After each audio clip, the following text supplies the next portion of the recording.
എവിടെ ഫോട്ടോ ഇങ്ങനെ കുത്തിവെച്ച്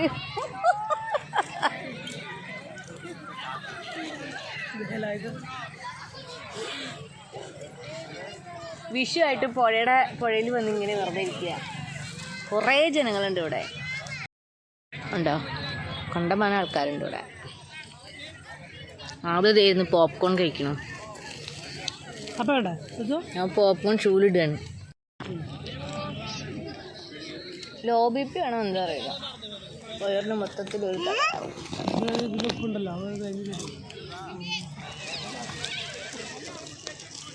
പൂരത്തിന് വാങ്ങിച്ച ഡ്രസ്സ്. പക്ഷേ എത്ര ഷോപ്പിൽ വെച്ചിട്ടപ്പോൾ നല്ല സൂപ്പറായിട്ട് തോന്നും. ഇപ്പോൾ ഇവിടെ ഒരു കംഫർട്ടില്ലാത്തതാണ്. അയ്യോ മണ്ണ് മാറിയല്ല. ഇതാ ആ കട്ടു സമ്മതിക്കില്ല ഇവനത് കഴിക്കാൻ. ഇതാ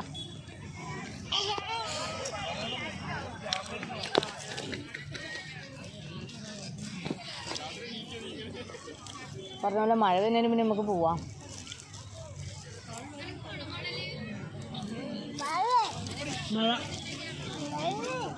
മഴ വരുന്നുണ്ട്.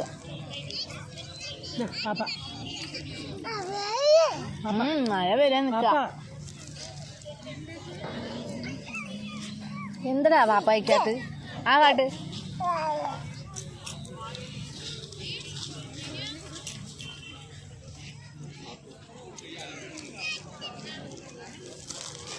അയ്യോ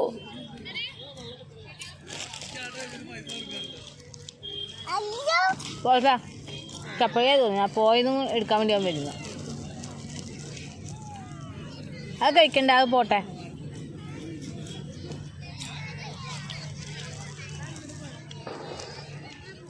കുട്ടിക്ക് കളിക്കാൻ വേണ്ടി പുഴയടിക്കുമെന്നാണ്. ഞങ്ങൾക്ക് പ്രത്യേകിച്ചൊന്നും പറയാനൊന്നുമില്ല. എന്തെങ്കിലും പറയാനുണ്ടോ?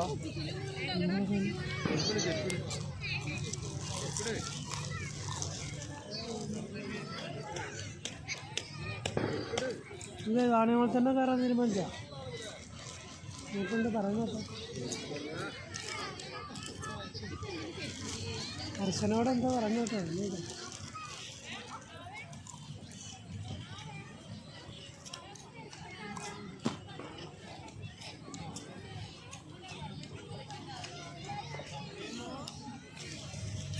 സവിതനെ കൂട്ടായിരുന്നു അല്ലേ? ഐസ്ക്രീം തരുന്നു.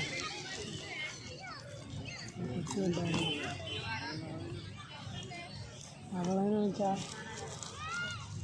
എതിർത്ത് കഴിഞ്ഞാൽ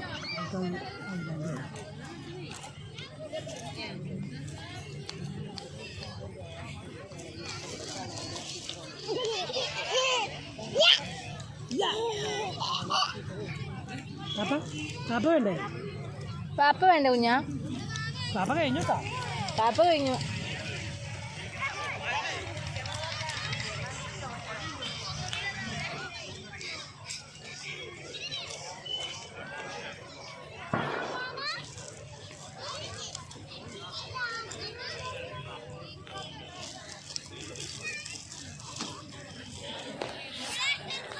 അപ്പോൾ എന്താ വേണ്ടത്? ഒരു തീരുമാനം എടുക്കാൻ പറ്റാതെ സ്റ്റക്കായിരിക്കുകയാണ്. എന്താ വേണ്ടത്? എവിടെ പോകണ്ടേ? അടുത്ത മാസം കൂണിത്തറ പോകണം, ഈ മാസം ഇവിടെ പോകണം. വാണിയങ്ങൾ ഇങ്ങോട്ട്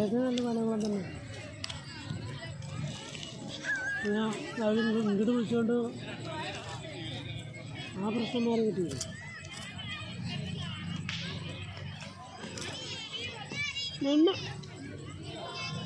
അടി കിട്ടിട്ടാ പോയി നോക്കാമല്ലോ ഒരു മാസം കിട്ടുണ്ടോന്ന്.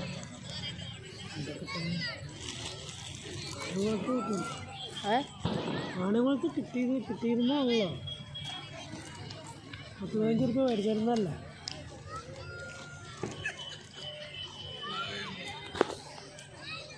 പെട്ടെന്ന് മഴ പെയ്തു. ഞങ്ങൾ വീട്ടിലെത്തി. അപ്പോൾ പുറത്തുനിന്ന് ഫുഡ് കഴിക്കാൻ ഫുഡ് കഴിക്കാമെന്നൊക്കെ വിചാരിച്ചാൽ, പക്ഷേ പുറത്തുനിന്ന് ഫുഡ് കഴിക്കാൻ പറ്റിയ സാഹചര്യമായിരുന്നില്ല, മഴ. ഇനി ചോറ് വയ്ക്കട്ടെ. ടാറ്റ. ഇനി വളരെ ഫാസ്റ്റായിട്ട് ചോറ് വെക്കുന്ന തിരക്കിലാണ്. എനിക്ക് കുറച്ച് കുക്കിങ് കാണാം.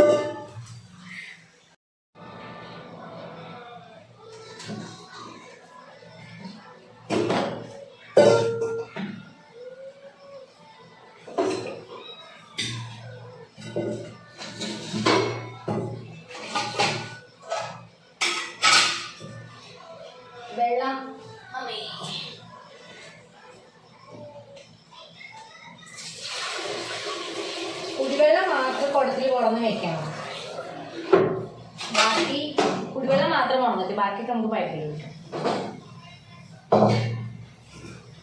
ഒന്നെടുത്ത് ഒന്നൊക്കെ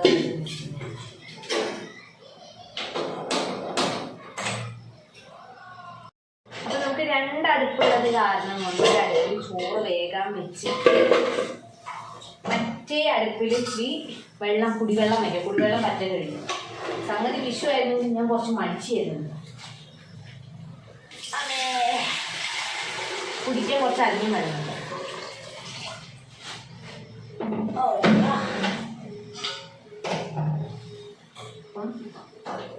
വെള്ളം തിളക്കട്ടെ. കുടിവെള്ളം തിളക്കുമ്പോഴേക്കും നമുക്ക് അപ്പോൾ ഞാൻ വന്നിട്ട് വെള്ളം കലം കഴുകി വെള്ളം വെച്ച് ചോറ് വയ്ക്കാൻ വേണ്ടിയിട്ട്.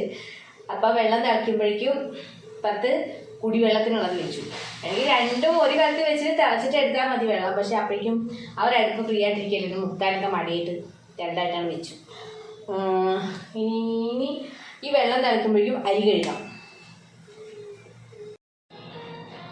അപ്പോൾ അരി കഴുകുമ്പോഴേക്കും നമുക്ക് കുറച്ച് വർത്താനൊക്കെ പറയാം, സംസാരിക്കാം.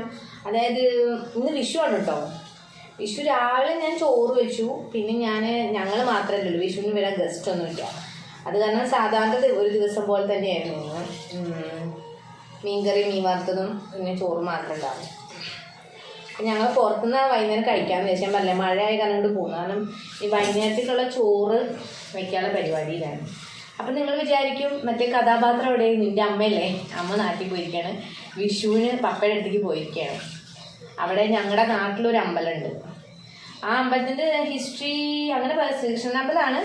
അത് വളരെ അമ്മയുടെയൊക്കെ അച്ഛൻ്റെ അച്ഛൻ ഉള്ള കാലത്ത് അവരായിട്ട് ഒരു അമ്പലത്തിൽ ഫോട്ടോ വെച്ചിട്ട് അവരുടെ കുടുംബക്ഷേത്രമായിരുന്നു. ഇപ്പം അത് പൗരസമിതിക്ക് വിട്ടുകൊടുത്തിട്ട് ഇപ്പം എല്ലാവരുമായിട്ട് ചെയ്യുന്നതാണ് കേട്ടോ.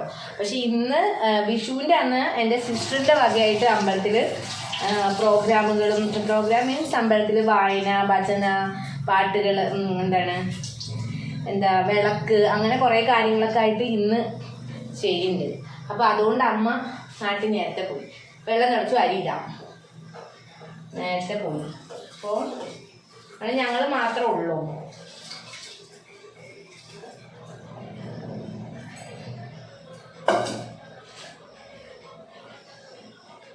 എന്താ വെച്ചാൽ വന്നുടനെ വെള്ളം തിളക്കാൻ വെച്ചിട്ടുണ്ട്. അരിയാണ് ഇട്ടിട്ട് അപ്പോഴേക്കും കുടിവെള്ളം ചൂടാവും. അപ്പോഴേക്കും നമുക്ക് കറിക്കുള്ള കഷ്ണം നോക്കുക. കറി വെച്ചാൽ രാവിലെ ഞാൻ മീൻകറി വെച്ച് ഇരിക്കുന്നുണ്ട്, അത് മതി. ഞങ്ങൾ 2 പേരല്ലേ ഉള്ളൂ. മോൻ പിന്നെ കറിയൊന്നും കൂട്ടില്ലല്ലോ, കുഞ്ഞല്ലേ.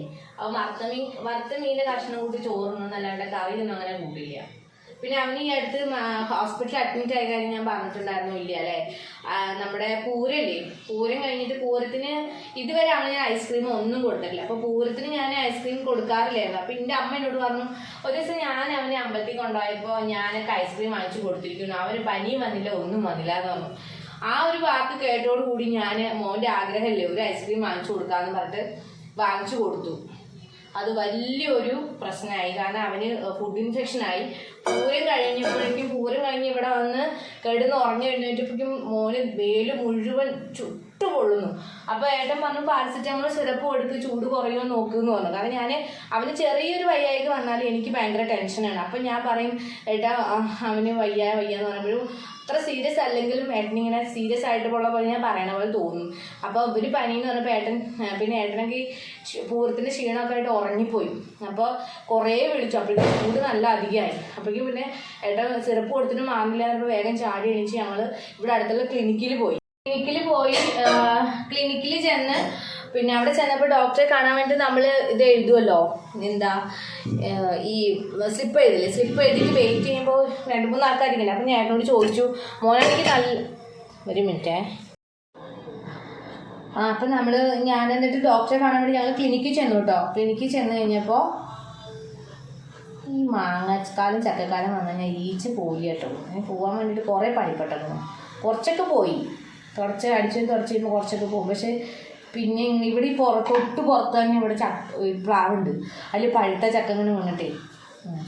അപ്പം ഞാൻ പറയാൻ വന്നതെന്ന് വെച്ചിട്ടുണ്ടെങ്കിൽ അപ്പോൾ എന്താ പറയുക, ക്ലിനിക്കിൽ ചെന്നതിന് ശേഷം മോനാണെങ്കിൽ എൻ്റെ ഷോൾഡറിൽ ഇങ്ങനെ കിടക്കാം. അവനെനിക്ക് എല്ലാം സഹിക്കുന്ന കൂട്ടത്തിലാണ്. ഷോൾഡറിൽ ഇങ്ങനെ കിടന്നിട്ട് കുറേ കഴിഞ്ഞപ്പോൾ ഇങ്ങനെ തല കണ്ണിങ്ങനെ മേലേക്ക് മറിഞ്ഞു പോയി. എനിക്കത് അവന് സംസാരിക്കാൻ പറ്റാത്തൊരു ഇതിലേക്ക് സ്റ്റേജിലേക്ക് പോണത് കണ്ടു. എനിക്കതെന്ന് വെച്ചാൽ എനിക്ക് ഓർക്കാൻ കൂടി പറ്റുന്നില്ല, അത്രയൊരു അവസ്ഥയായിരുന്നു അത് കണ്ടപ്പോൾ. പെട്ടെന്ന് ഞാൻ ഹോസ്പിറ്റലിൻ്റെ ഉള്ളിലേക്ക് ഓടി കയറി എന്നിട്ട് അവരോട് എന്തെങ്കിലും ഒന്ന് ചെയ്യണമെന്ന് പറഞ്ഞ് അങ്ങനെ ഹോസ്പിറ്റലുകാർ പെട്ടെന്ന് വെള്ളമൊക്കെ തൊട്ട് തുടച്ച് ചൂട് കുറച്ചപ്പോൾ, അതായത് നമുക്ക് ടെമ്പറേച്ചർ അധികം ആകുമ്പോൾ ഇങ്ങനെ ചെയ്യണം, പെട്ടെന്ന് വെള്ളം തൊട്ട് തുടയ്ക്കണം, അല്ലെങ്കിൽ കുട്ടികൾക്ക് ഇങ്ങനെ കണ്ണിങ്ങനെ മേലേക്ക് മയങ്ങി പോവും. അപ്പോൾ അവർ കണ്ണടഞ്ഞു പോവാതെ ശ്രദ്ധിക്കണം. അതുപോലെ ടെമ്പറേച്ചർ പെട്ടെന്ന് തന്നെ വെള്ളം തൊട്ട് മേലെല്ലാം തുടച്ചിട്ട് വെള്ളം കളയണം. അങ്ങനെ അവർ വേഗം വെള്ളം കളഞ്ഞിട്ട് അവർ വേഗം ടെമ്പറേച്ചർ കുറയാനുള്ള ഗുളിക കൊടുത്തു. അവിടുന്ന് ഹോസ്പിറ്റലിലേക്ക് റെഫർ ചെയ്ത് അപ്പം തന്നെ ഞങ്ങൾ ഹോസ്പിറ്റലിലേക്ക് പോയി. ഒരു ഐസ്ക്രീം ഉണ്ടാക്കിയ വേദനയാണെന്ന് ആലോചിക്കണം. അത് കഴിഞ്ഞ് അപ്പം തന്നെ ഹോസ്പിറ്റലിൽ പോയി 4 ദിവസം അവിടെ അഡ്മിറ്റ് ആയിരുന്നു എൻ്റെ മക്കൾക്ക് ഒരു കാരണവശാലും ഐസ്ക്രീം വാങ്ങിച്ചു കൊടുക്കരുത്. അതിന് ശേഷം ഞാൻ അവന് എത്ര കരഞ്ഞാലും വാശി പിടിച്ചാലും ഞാൻ ഐസ്ക്രീം വാങ്ങിച്ചു കൊടുക്കില്ല എന്ന് തീരുമാനിച്ചു. അപ്പോൾ അമ്മോട് ചോദിച്ചപ്പോൾ അമ്മ പറയണേ ഞാൻ അങ്ങനെ വാങ്ങി കൊടുക്കാറില്ല, ഐസ്ക്രീമിൻ്റെ കപ്പ് വാങ്ങിച്ചിട്ട് അതിൽ തുള്ളി വെക്കാറുണ്ടായിരുന്നു. പക്ഷെ ആദ്യം അമ്മ പറഞ്ഞത് അങ്ങനെയല്ല, അമ്മയുടെ വാക്ക് കേട്ടിട്ട് ഞാൻ പോയിട്ട് അങ്ങനെ കൊടുത്തു എന്ന് പറയുക. അങ്ങനെ ഉണ്ടായി. അപ്പം അതുകൊണ്ട് ഈ പറഞ്ഞ പോലെ പുറത്തുനിന്ന് ഫുഡ് കഴിക്കുന്ന കാര്യം എന്താ അവിടെ പോയിട്ട് പിന്നെ വീട്ടിൽ വന്ന് ഉണ്ടാക്കി കഴിക്കണമെന്ന് വെച്ച് കഴിഞ്ഞാൽ അവനെയും കൂടി ഓർത്തിട്ടാണ്. പുറത്ത് കഴിക്കാൻ പോകുമ്പോൾ ഒരു പേടിയാണ്, എനിക്ക് പേടിയാണ് പൊതുവെ.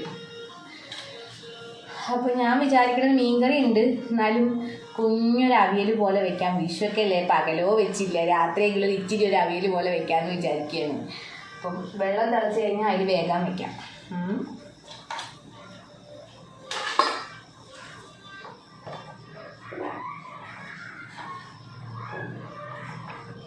ഞാനങ്ങനെ നല്ലോണം വിശന്നിട്ട് ചിലപ്പോൾ കുക്ക് ചെയ്തൊക്കെ കഴിക്കാൻ നിൽക്കും. പിന്നെ തല കെട്ടായി പോകുന്നു. കുക്ക് ചെയ്ത് കഴിക്കാൻ നിൽക്കുമ്പോൾ എന്താ വെച്ചിട്ടാ അപ്പോൾ ചിലപ്പോൾ കുറച്ച് നന്നായിട്ട് എന്തെങ്കിലും എന്തായാലും കുറേ സമയം മെനക്കെട്ടു. അപ്പോൾ പിന്നെ ബാക്കിയും കൂടെ ചെയ്തിട്ട് ചെയ്യാമെന്ന് വിചാരിച്ചു. അപ്പോഴേക്കും നമ്മുടെ ചോറ് ഇവിടെ കിടന്ന് വെന്ത് സെറ്റാവും. തിളച്ചിരിക്കുകയാണ് സുഹൃത്തുക്കളെ, ചോറ് തിളച്ചിരിക്കുകയാണ്. വെള്ളവും തിളച്ചു ഒരേ സമയം. അപ്പോഴേക്കും ഞാൻ അവിയലിൻ്റെ കഷ്ണം നുറുക്കൽ കഴിഞ്ഞു.